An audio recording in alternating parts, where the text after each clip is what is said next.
Na high blood yung scammer. Tawag ka na sila.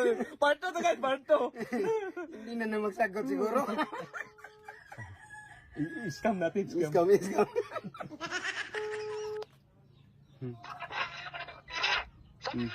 Siyempre yung si requirements binigay ko sa'yo. Sir, ba't ka galit? Sino hindi magagalit? Ayaw mo ng pera.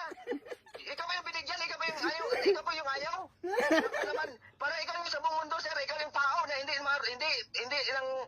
gusto niyo pera, sir. Ikaw lang, sir. Hindi, gusto ko mang pera. Kilala ko. Huwag kang high blood, sir. Hindi nga, kaya nga natawag ako, sir. Bugo ka talaga, sir. Bugo ka, sir. Bugo. Hindi, oy, hindi man ako bugo, oy.